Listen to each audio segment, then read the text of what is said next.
à la La quantité parole est à et à Monsieur la qualité de Jean-Christophe ces Lagarde. Merci, Monsieur le Président. Ma question s'adresse à Monsieur le Premier ministre. Le 23 décembre dernier, à la gare de triage de Drancy, retentissait la sonnerie d'alarme suite au déraillement d'un wagon de déchets nucléaires. 11 jours avant, la même sonnette d'alarme déclenchait l'alerte auprès des cheminots et des populations.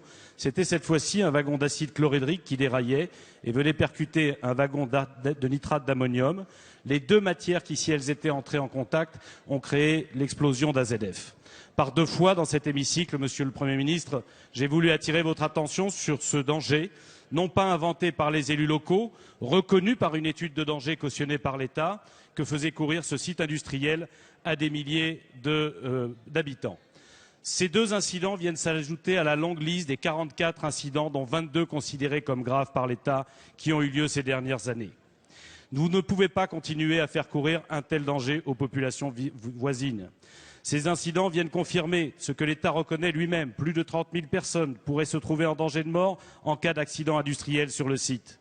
On me répondait à l'époque, circuler, il n'y a rien à voir.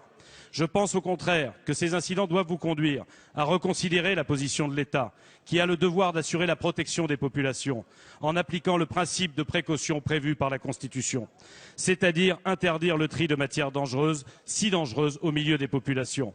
Cette situation, cette épée de Damoclès, n'a que trop duré. Nous devons pouvoir trouver une solution. Aussi, je vous demande, Monsieur le Ministre, puisque le sujet n'a jusqu'à présent été traité que par les hauts fonctionnaires de l'État, qu'une table ronde soit organisée avec les acteurs du fret ferroviaire, au niveau ministériel, avec les élus locaux, avec les responsables de la sécurité des populations, en présence du ministre de l'Intérieur, du ministre de l'Environnement et du ministre des Transports, pour que nous ayons enfin une situation viable, sécurisée pour les populations, garantissant la vie des habitants. La parole est à Monsieur Frédéric Cuvillier, ministre chargé des Transports, de la Mer et de la Pêche. Merci, Monsieur le Président. Monsieur le député, en effet, en décembre dernier, 2 wagons sont sortis successivement des rails sans se coucher. Et conformément à la réglementation, elle est internationale, elle est communautaire, elle est nationale, des mesures d'urgence ont été déclenchées par la mise en place d'un périmètre de sécurité. Périmètre qui a été levé dès lors qu'il a été constaté l'absence de fuite de la matière et dès lors que nous avons eu toutes les garanties. Avec Philippe Martin, nous avons demandé immédiatement à ce qu'une enquête administrative soit diligentée par les services du ministère des Transports et nous avons suivi en temps réel les opérations en lien avec le préfet.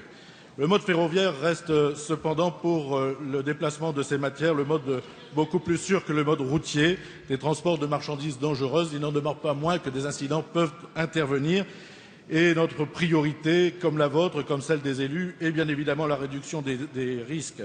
À Drancy, un certain nombre de mesures sont prises. Elles sont identifiées, notamment pour pouvoir suivre les wagons les plus sensibles, détecter d'éventuels risques de fuite et de pouvoir gérer de façon opérationnelle ces risques. Un certain nombre d'exemples, par exemple, la vitesse sur le site est limitée à 30 km/h. Les moteurs des locomotives sont bridés. Les emballages sont soumis à des réglementations extrêmement rigoureuses, notamment résistance aux chutes, aux incendies, à l'immersion de l'eau et résistance des citernes qui sont régulièrement contrôlées. Des engagements supplémentaires sont demandés à la SNCF, à RFF. Des études sont en cours, notamment sur la probabilité de différentes possibilités d'accidents. En réponse à une intervention de Madame Marie-Georges Buffet, je m'étais engagé à ce qu'un comité soit mis en place pour l'information de l'ensemble des élus. Il sera constitué tout à fait prochainement et le préfet réunira le 16 janvier prochain l'ensemble des acteurs et des opérateurs pour pouvoir analyser ces incidents.